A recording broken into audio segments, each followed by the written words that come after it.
Okay, today we are going to go through some strength exercises that are static exercises. So instead of doing squats where you're moving up and down, moving through your joints, we'll be holding one position for a longer period of time. So this is really good for people who are, coming out of hibernation, returning to some exercise and maybe feeling a little bit of aching in their joints. So there's less movement through your joints, but still lots of healthy strain on our muscles, which our muscles love. So first of all, we're just going to do a little bit of a warm up. So starting down low, just moving through one ankle, just got my toes on the ground, and making some circles. And then through your knee, just moving forwards and backwards, good for your balance as well. And then a hip,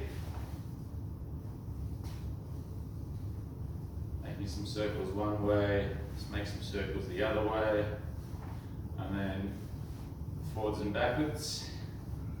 And then we'll go the other leg, through the ankle, through the knee,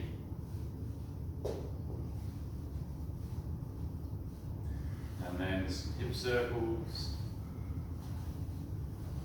other way, and then big pelvic circles, other way,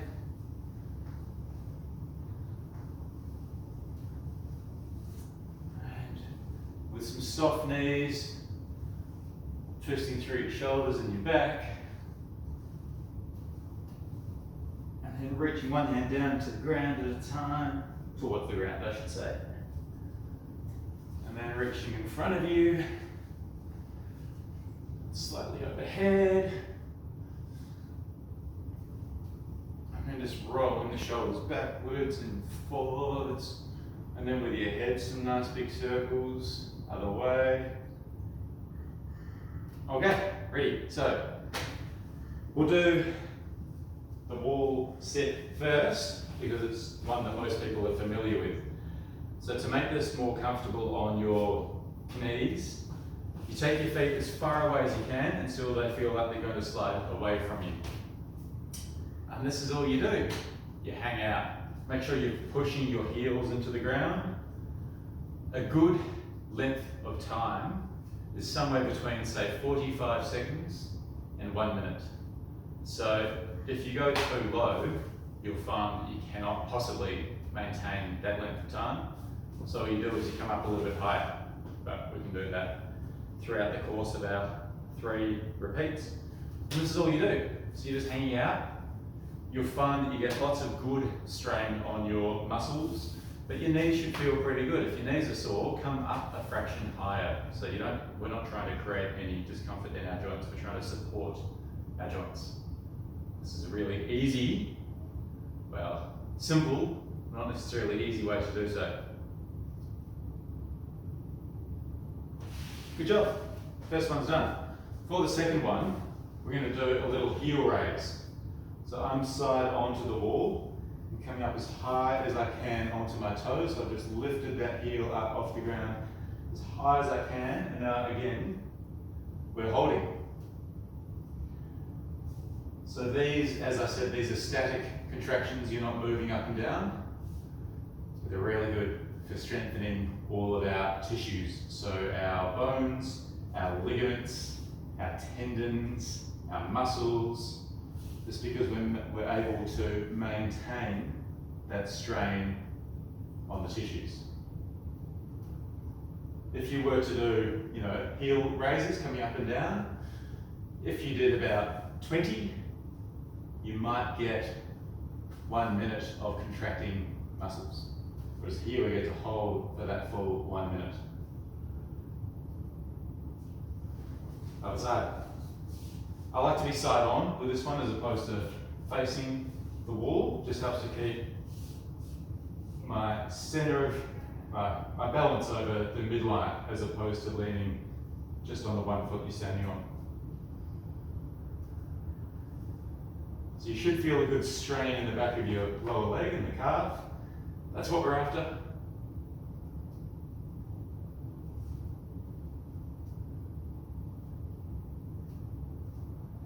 keep trying to come up as high as you can. It's quite easy to sink down a little bit, so try and keep the focus on getting as high as you can.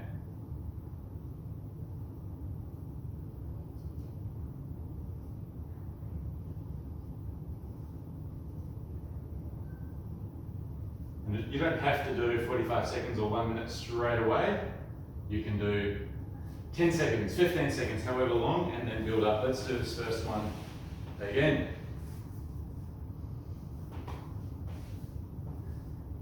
So if anyone has some achy joints, we know that the best way to improve sore knees is to strengthen our thighs.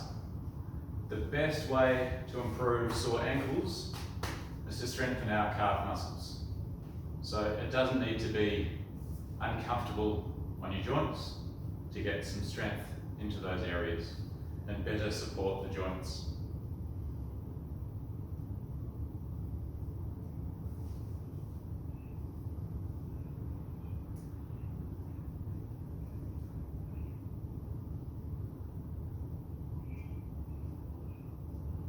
Try to keep your whole back against the wall when you do this one instead of leaning forwards with your hands on your legs. As tempting as it is. Alright, back onto our toes. So high as you can. You can have a soft knee, you don't need to lock your knee. I'm just holding as high as you can.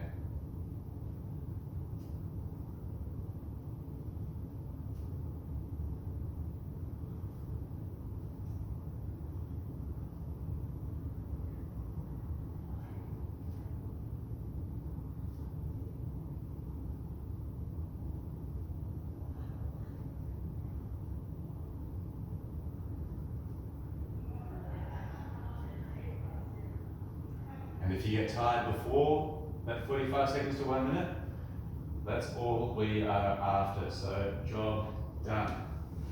Other side.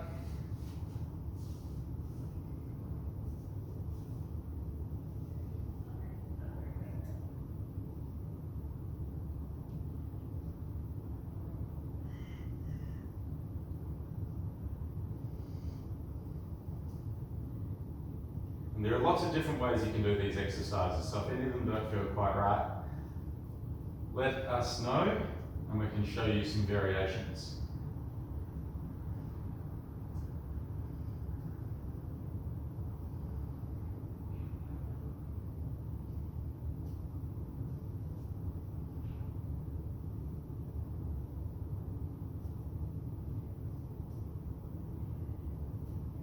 If you start to shake or tremble, well, again, you have fatigued your muscles, so good job.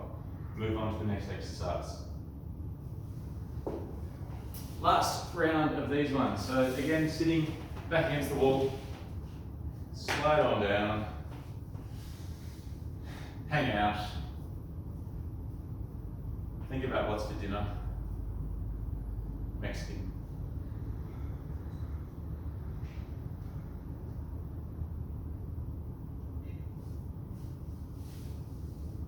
Make sure you keep breathing. It's easy to concentrate on other things. You need to breathe.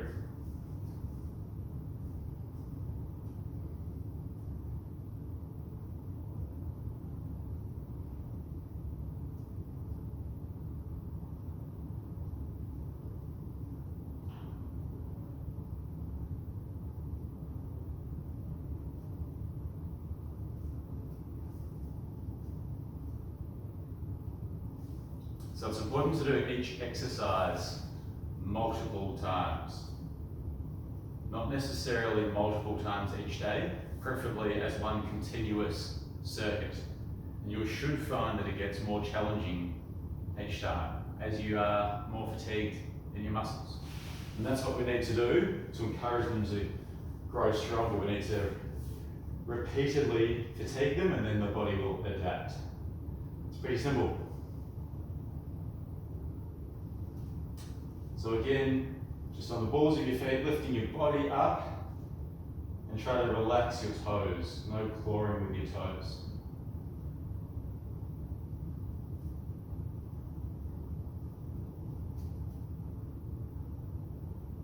if you feel that you need to improve or you'd like to improve the strength of your legs, this is a pretty easy 10-minute circuit, just a couple of exercises.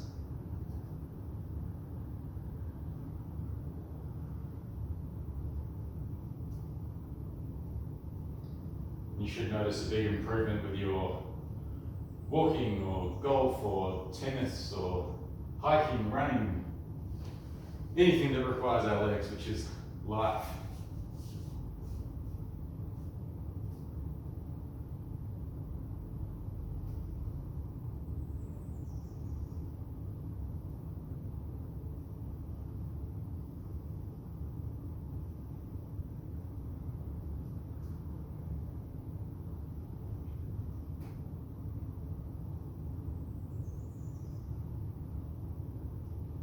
So you might notice when you're doing one leg and then the other, as opposed to both at the same time, that one leg is stronger than the other. So it's a good idea to have a look for these little imbalances and then see if you can even them up over time, preferably by strengthening one leg as opposed to letting the other one come down. Okay, so that's our first little circuit. We'll do another one too. So we've done the front of our thighs and our lower legs, so we're going to do the back of our thighs and hips. So using a lovely flush, comfortable mat, in the right position, and a chair or a bench or something, one leg is up in the air and you're lifting your hips up. So that's all you do. I like to keep the elbows on the mat and the fingertips on the front, the bony parts of your pelvis, just to make sure you're not dropping one side at a time. So you have to keep your front of your hips level with the floor, not tilted or hitched or doing anything crazy. And you're not trying to come up into a banana shape, you're just trying to lift your hips up towards the ceiling. I prefer the heel on the bench as opposed to the toes. I just find it's much more comfortable targeting these muscles, less likely for your calves to cramp. No one likes that. When you've had enough, you swap.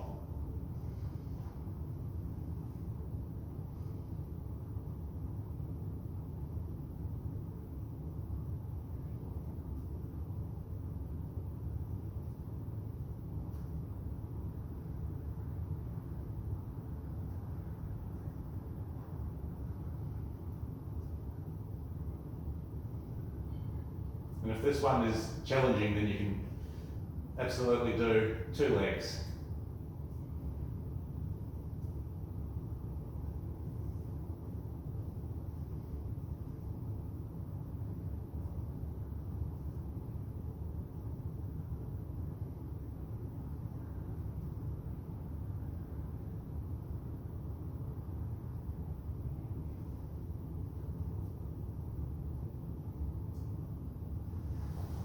And then to give our legs a break, I'll show you this next one from a couple of different angles. So we're going to do a push-up, fall down. We'll come up with a name for it. So starting in a push-up position, but I want you to get your elbows as close to your sides as you can, and then you as slow as you can. I want you to slowly lower your body down, and all we're doing is the lowering. Again, keeping your elbows close to your sides. Make sure you don't dip through your back or your hips. Stay wide across your collarbones. And try to take as long as you can, lowering your body towards the mat.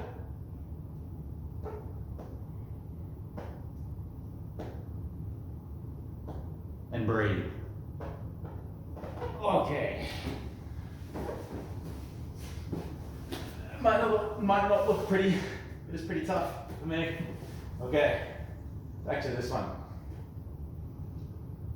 So again, making sure your hips aren't doing anything crazy. And try to keep the pressure in the back of your thigh, back of your hips, but not your back, your lower back. Make sure you're pushing down with the heel and using your legs and not your back.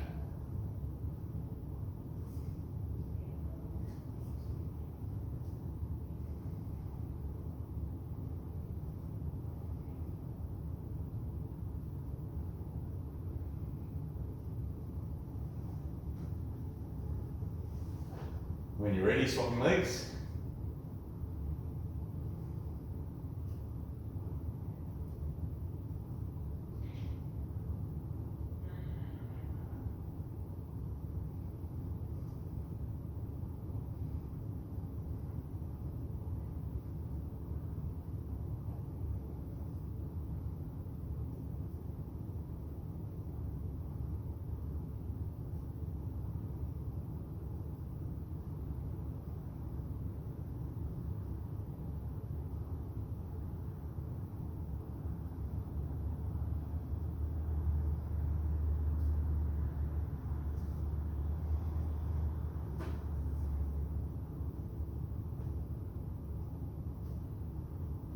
And then when these muscles are done, we'll go back to the push-up. So stacks of different ways you can do the push-up. Of course, you can be on your knees doing the same thing.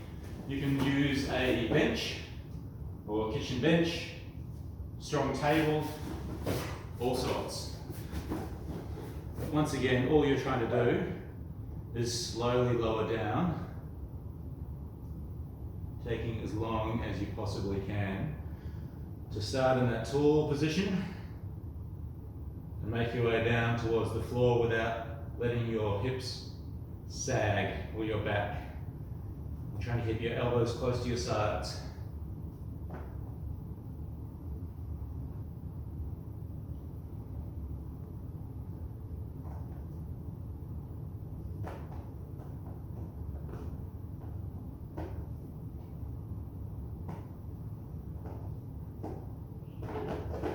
Okay, last round.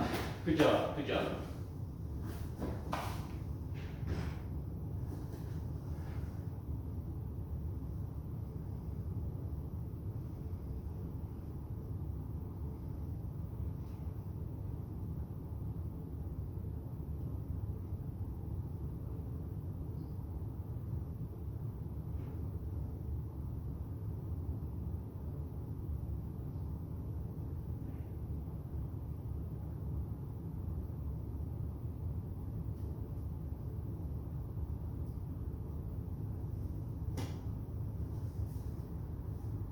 So one more of these on each leg, one more round of push-ups, fall down.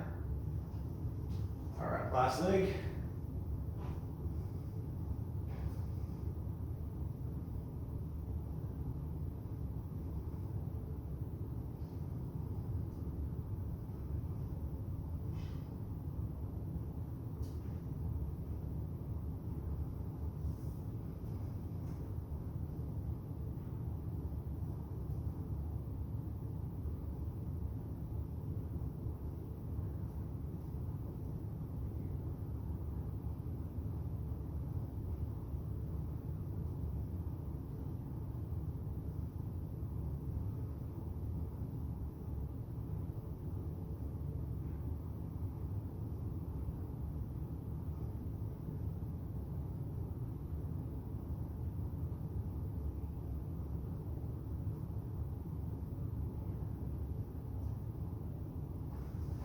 Okay, last push up, fall down, and then we are done. So starting that tall position, either on your kitchen bench, dining table, anything that's strong, sturdy, will not move on you.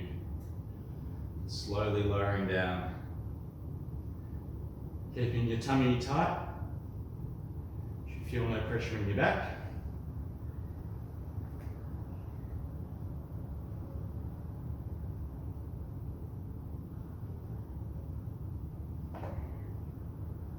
Might be even shakier this time, as I am.